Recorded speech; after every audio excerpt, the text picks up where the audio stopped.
Much Ado About Nothing is, of course, the title of one of Shakespeare's plays, one of the comedies. I couldn't tell you anything at all about the play, but I have always been pleased by that title, Much Ado About Nothing. The French have plays like that called farces. The term comes from their cooking, not too surprisingly, as cooking has been a dominant presence in French culture for a very long time. A farce is any preparation that involves stuffing, and in the theater, when you mount a farce, you stuff it with as many gags as you possibly can, the doors opening and closing, the double entendres, malaprops, cases of mistaken identity, letters delivered to the wrong person, on and on. Basically a tightly compacted exercise in Much Ado About Nothing. When I think about Much Ado About Nothing, I am immediately reminded of Samuel Beckett, who built an entire brilliant career on not much more than that. His novels and his plays, like Waiting for Godot, are astonishing portrayals of nothing about which much ado is made. One of his common stage prompts is simply do. And of course, here in America, the silent movies, the early comedies, especially those zany, madcap, harebrained shorts by Max Sennett, the most famous being the ones featuring the Keystone Cops, who created the frenetic Much Ado, which led to the escape of whomever they might be chasing, resulting in an ending for them of frustration and, much to the delight of the audience, nothing. Much Ado About Nothing lends itself naturally to comedy, and even Beckett is hilarious, though in a much darker way.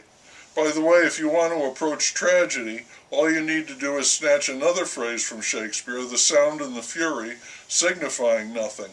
There you have the two different approaches to, rather remarkably, the same result, that being absolutely nothing. You can take the light road or the dark. You'll wind up in the same spot.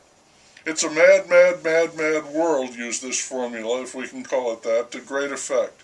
Mel Brooks and Woody Allen and the Marx Brothers often worked with this in mind. The movie Airplane was all over this. I could keep giving examples, but you get the idea. Gobs and lathers of whoop-de-doo over nothing.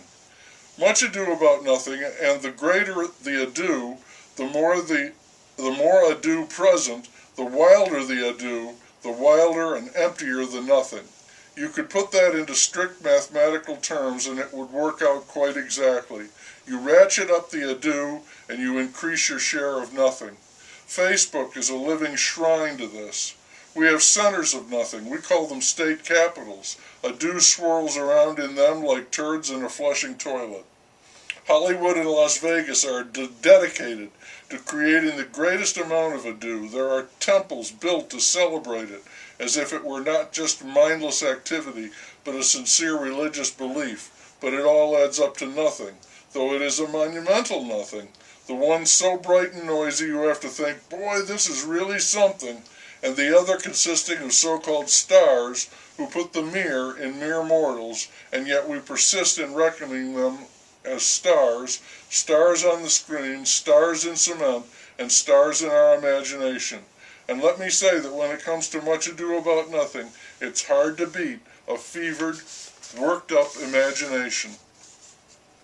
And then we have Washington, D.C., one of the all-time purveyors of nothing, a gigantic industrial factory churning out endless ado, cloaked, of course, in the emperor's elegant, impressive finery, appearing to be, certainly must be, of the utmost importance. They generate so much ado in Washington they have to force-feed it to us, again with the stuffing, the farce, through the media, which is a veritable gusher of ado. The news, that ultimately adds up to nothing. Right now in Washington, the president is being investigated. We are told that this is so important that it can be considered historical. Our very democracy is at stake. His wife is also being investigated. His daughter is being investigated. His son is being investigated. His son-in-law is being investigated, and all of his staffers, from the vice president to his chief of staff and the secretary of state, all of the secretaries and his press secretary, they're all being investigated. It is perfectly true to say that right now in Washington, everyone is either under investigation or they are investigating someone, or they are reporting on this. And this is all terribly serious and important, and it consists of special committee meetings and reports, leaks, rumors, fake news, tweets, Twitters, Facebook posts, an avalanche of ado that will wind up a mighty Everest of nothing.